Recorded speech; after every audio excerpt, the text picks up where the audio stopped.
cepat. Dua, akan naik level dosanya. Ini satu contoh dosa ini agak besar yang ini. Bahkan dosanya bisa lebih dahsyat kalau direncanakan, diniatkan. Misal, maaf ya, maaf. Saya pun mengagendakan nanti di tahun ini mudah-mudahan bisa Allah berikan kesempatannya. Saya pengen juga bisa safari ke pesantren-pesantren, ya, lembaga permasyarakatan, ya, Sukamiskin misalnya, kemana lagi, saya lihat. Saya pengen sampaikan kepada mereka bahwa Anda nggak ada yang sempurna. Tidak ada yang sempurna. Semua orang pernah berbuat salah. Cuman kita bisa berubah. Dan banyak di masa lalu orang yang banyak salah. Ada pemabuk, pezina, pembunuh, dan mereka memilih tobat. Dan ternyata dijamin surga oleh Allah Subhanahu Wa Taala lewat lisan Nabi. Kenapa kita nggak bisa? Ini dosa yang pernah dilakukan dalam kasus pembunuhan. Kalau yang ini tidak sengaja, sifatnya tidak sengaja. Ini contoh, diperkenankan oleh Allah sebagai contoh. Kalau orang berbuat seperti itu, bagaimana cara baliknya? Kenal Nabi Musa? Kenal. Luar biasa, Nabi Adam kenal, Nabi Musa kenal. Jangan-jangan Fir'aun juga kenal. Ya Allah. Saya tuh kalau Fir'aun suka ingat suka bumi itu hubud dunia. Suka bumi hubud dunia, suka hubun bumi dunia. Saya tanya di panggung, ada yang kenal Fir'aun? Kenal. Masya Allah. Di sini masih agak mendingan lah Nabi Adam, Nabi Musa. Sana Fir'aun. Nabi Musa paham semua kisahnya. Secara singkat kemudian sedang beliau berpetualang. Secara singkat ya. Jalan menemukan dua orang berselisih. Berselisih sampai mau berantem. Dipisah sama Nabi Musa. Dipisah. Udah dipisah sama beliau, pisah, jangan begini, ini nggak bagus. Dipisahin singkatnya. Saat dipisahin itu, ini belum ada pengangkatan sebagai nabi, ya. Saat dipisahkan itu, tiba kemudian ternyata salah satu yang berselisih itu adalah dari kelompoknya, kampungnya lah, golongannya. Sama-sama tanah kusir misalnya gitu kan. Malah ngadu, Musa kamu gimana? Kamu kan teman saya, sekampung kita nih, ini merendahkan kita nih. Ayo keroyak bareng-bareng. Ini provokasi kata Musa, diluruskan oleh Musa. Diluruskan. Begitu diluruskan masih ngotot, diberi pelajaran, tampar oleh Musa. Nabi Musa itu kekuatannya, teman-teman sekalian, setiap nabi itu punya kekuatan 10 kali laki-laki biasa. Dan Nabi Musa terkenal sebagai nabi juga yang paling kuat. Tampar, wafat. Nabi Musa. Alhamdulillah Nabi kita Nabi Muhammad. Ya, Nabi Musa juga baik, semua nabi baik, semua nabi baik. Ingat, jangan dipotong kalimat saya, nabi kita semuanya baik. Semua baik. Semua baik, semua baik, semuanya baik, semuanya baik. Baik, tampar wafat. Begitu ditampar, padahal Musa melakukan sesuatu yang benar dan nggak ada niat memberi pelajaran aja niatnya memberi pelajaran, bagus, bang benar. Tapi begitu kemudian dia wafat, ada perasaan bersalah. Apa doanya kemudian pada saat itu diabadikan dalam Al-Quran? Rabbi inni zalamtu nafsi faghfirli. Yang indah fataba alaihi. Rabbi inni zalamtu nafsi, ya Allah aku salah, zalim saya. Padahal nggak diniatin loh Pak Bu, nggak diniatin, cuman kejadian gitu kan. Dan itu belum ada pengangkatan sebagai nabi, belum. Nanti diangkatnya setelah bertemu nanti kisah yang lainnya. Di secara singkatnya terjadilah peristiwa itu, lalu turunlah kemudian diabadikan doanya dalam Al-Quran. Rabbi inni zalamtu nafsi. Jadi kalau ada di antara kita, misal pernah berbuat siapapun, tingkat kesalahannya sampai ke sini, tidak sengaja, atau pernah berbuat yang serupa, cepat taubat. Karena kalimatnya sudah turun. Nanti kalau sampai hari kiamat gak taubat, lebih berat lagi. Coba mau berkata apa di hadapan Allah Subhanahu Wa Taala? Hei, aku kan dah turunkan kalimat di bumi supaya kamu taubat. Kamu kan pernah bunuh orang kan? Tanggal sekian, jam sekian, kamu kejar-kejar, kamu tembak, kamu bom, kamu bunuh, kamu tusuk, kamu pukul, kamu macam-macam kan? Ada semua rekamannya terbuka. Aku turunkan kalimat taubat lengkap dengan kisah tuntunannya. Kenapa kamu gak taubat? Mau jawab apa? Allah sudah kasih cara pulang tapi nggak digunakan. Allah nggak salah kan di situ. Diturunkan kalimatnya dan bahkan dijamin fataba alaih, diampuni oleh Allah. Ayo balik lagi. Makanya 2000 tahun setelah Nabi Musa, lahir Nabi Muhammad SAW, itu diantara sahabat-sahabat yang jadi sahabat terbaiknya, kan dulu banyak yang hobinya juga begitu, jahiliyah. Ada yang hobinya berkelahi. Kenal Umar bin Khattab?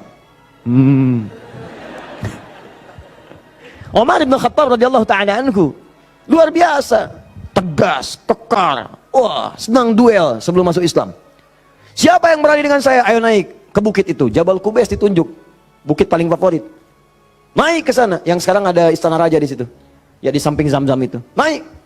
Sebelum berduel dengan saya, pamit dulu pada ibu yang telah melahirkannya. Karena dia akan pulang tanpa nama. Umar, Allahu Akbar. Apa yang terjadi? Masuk Islam, halus. Toha, tersentuh, masuk Islam. Lalu kasarnya berubah menjadi tegas. Dipakai melindungi Nabi SAW. Dipakai menegakkan syariat dengan baik.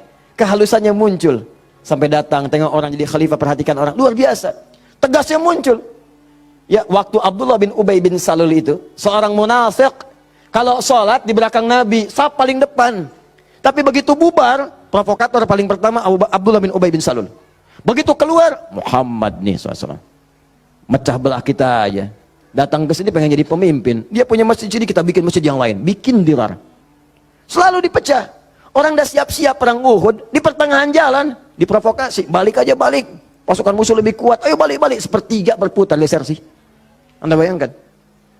Tapi apakah Nabi langsung menghukumi? Tidak. Nabi kenapa nggak dihukumi? Umar, gregetan saya. Ya. Kata Nabi, kan belum jelas kelihatan nampaknya. Nanti jadi fitnah, pecah nanti semuanya. Karena dia masih dianggap pemimpin di kalangan yang lainnya. Biarlah nampak nanti Allah berikan hujahnya untuk dia. Satu kali, tapi kalau di depan baik, di belakang menusuk dari belakang. Satu kali sakit. Begitu saat sakit itu, anak Abdullah bin Ubay bin Salul, anaknya namanya Abdullah. Baik, soleh. Nah ini juga jangan simpulkan kalau keluarga misalnya bapaknya nggak bagus, pasti anaknya nggak bagus. Belum tentu. Belum tentu. Kenal Abu Jahal? Anaknya Ikrimah. Bapaknya musuh Nabi luar biasa. Anaknya pembela Nabi yang paling hebat. Penunggang kuda yang dahsyat. Saf paling depan kalau jihad. Sampai Nabi itu dengan menghormati Ikrimah tidak pernah menyebut Abu Jahal di depan Ikrimah. Jangan singgung bapaknya. Jangan.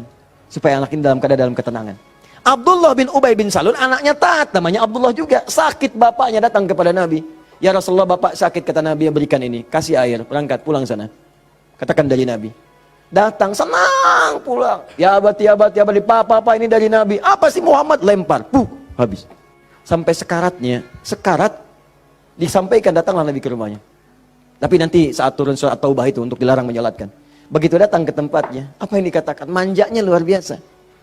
Ya Rasulullah, itu di depan Abu Bakar, ada Umar dan yang lain-lain. Ya Rasulullah, biarkan aku wafat dengan mengenakan jubah terluarmu. Apa kata Umar? Ya Rasulullah, izinkan aku memenggal kepalanya.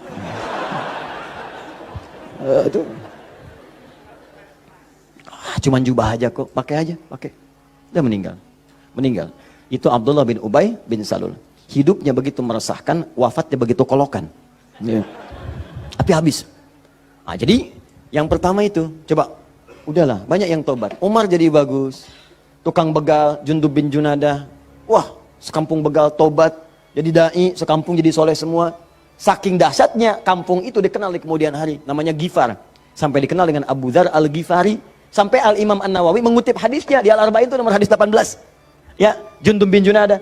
An Mu'adz bin Jabal wa Jundub bin Junadah radhiyallahu taala anhuma qala Rasulullah sallallahu alaihi wasallam. Ya, ittaqillaha haitsu ma kunta wa atbiz sayyi'atil hasanata tamhuha. Ainal hadis? Mana hadis? Mana Qur'annya? Apa yang antum kerjakan tiap hari? Ngitung lagi. Mana bekal antum tuh pulang? Minimal sehari satu hadis. Ambil, walaupun enggak hafal hadis kan enggak mesti hafal, baca hadisnya, lihat terjemahannya, amalkan isinya. Buka konsepnya. 57 hadis, kitab iman, tiap hari baca satu. Antum pebisnis, keluarkan hadis-hadis bisnis, tiap hari satu. Kalau Al-Quran hafalkan, satu hari satu ayat, tak apa-apa. Pulang punya hujah di hadapan Allah. Ini tiap hari ngitung-ngitung dunia, wafat tinggal semua. Apa yang mau antum ambil? Berharap surga lagi. Takutlah kepada Allah, mulai yang baik. Jundub bin Junadah taubat, dikenal dengan Abu Dzar al-Ghifari. Puncaknya, mungkin ada orang pernah juga lebih daripada ini. Dia berzina, dia mabuk, dia macam-macam. Pokoknya mengoleksi dosa lah. Ya, orang ngoleksi mobil, ngoleksi musab, dia ngoleksi dosa. Jadi kalau nggak berdosa itu nggak enak. Kamu ngapain aja, si fulan sudah begini. Oh masa besok saya lakukan yang lebih daripada itu. Jadi ngoleksi dosa, tumpuk dia. Yang begini pun, itu masih diberikan kesempatan Allah dengan oleh Allah diturunkan satu kalimat. Yang kalau dikerjakan, diamalkan isinya, diterima taubatnya. Turunlah Quran surah 39 ayat 53 tadi. Qul ya ibadiyalladzina asrafu ala anfusihim la taqnatu min rahmatillah. Muhammad katakan pada hamba-hambaku yang dosanya sudah israf. Israf itu melebihi dasar cukup. Lebih. Mubazir. Banyak. Datang ke pernikahan, ada prasmanan, orang sekali dia 10 kali. Israf. Balik. Israf. Ini ada israf dalam dosa. Itu pun kalau mau taubat, kata Allah, la taqnatu min rahmatillah. Jangan puasa dari rahmat Allah. Innallaha yaghfirudz dzunuba, Allah ya Rahman. Allah ya Rahim. Allah akan mengampuni semua jenis dosa sepanjang kau mau taubat. Di kadang-kadang Allahnya sudah pengen ngampunin, manusia yang nggak pengen. Fir'aun kan gitu, kurang apa lagi diutus 2 nabi langsung. Musa dengan Harun, idhaba ila fir'auna innahu tagha. Quran surah 20 ayat 43 sampai 44. Musa Harun pergilah ke Fir'aun, dia sudah mulai menyimpang. Faqula lahu qawlan layyina la'allahu yatadhakkaru wa yakhsha. Katakan kepadanya dengan lembut, mungkin dengan kelembutan itu dia sadar dan mau bertobat. Enggak mau. Musa, gua kan Tuhan yang gede, ana rabbukumul a'la. Marah, nantang, mau bunuh dan sebagainya. Sudah, selesailah dia tenggelam di lautan. Ya, jadi mumi. Teman-teman, ini jadi gambarannya, buka dulu skatnya. Kalau dibuka, ini yang terakhir, kalau dibuka begini, ternyata bukan cuma skatnya, dalamnya kotor. Kotor. Kalau ini kan masih bersih, diminum juga bisa. Masa sih Ustadz? Betul, contoh, bismillah. Alhamdulillah. Ini ya, bersih. Tapi kalau kotor, siapa yang mau minum? Tidak ada. Maka kalau minuman bercampur kotor, di sini ada kotoran misalnya kan? Ya, maaf. Masuklah kotoran yang sudah bernajis, kotor. Apakah mungkin akan diminum? Tidak. Yang dilakukan pasti akan dibuang dulu, cuci dulu. Jadi kadang-kadang sekatnya sudah dibuka, tapi haramnya belum keluar. Memang taubat dari dosa-dosa, misalnya, mohon maaf, dosa untuk menipu. Awas, dosa pencurian. Taubat betul, cuman barang yang dicuri dikembaliin dulu. Dosa dari ngutangin orang, betul. Dosanya taubat, cuman utang bayar lunas dulu. Bukan bermusafah kemudian lunas dosanya, tidak. Lunas utangnya, tidak. Maka ada hal-hal tertentu yang ketika saat dilakukan, sekatnya mesti dibuka, yang kotornya mesti dikeluarkan. Taubat dari dosa musyrik, taubat bagus. Cuman keris yang dimusyrikan, pedang yang dimusyrikan, batu-batu yang dimusyrikan, buang dulu. Buang dulu. Tato-tato, gambar-gambar, kan? Aku tuh kalau melihat Lionel Messi, rasanya main bola aku jadi bagus deh. Sampai dibikin tato misalnya. Musyrik. Hati-hati. Musyrik. Buang. Taubat, buang dulu. Begitu sudah dibuang, nanti Anda akan lihat. Kerjakan amal soleh. Jadi jika yang salah itu hilang, yang soleh muncul. Kalau sudah yang soleh muncul, Anda nggak minta pun dikasih. Nggak percaya, silahkan buktikan. Bedakan rasanya, rasakan bedanya, dan pasti akan terasa bedanya. Akan lain. Demi Allah saya katakan akan lain.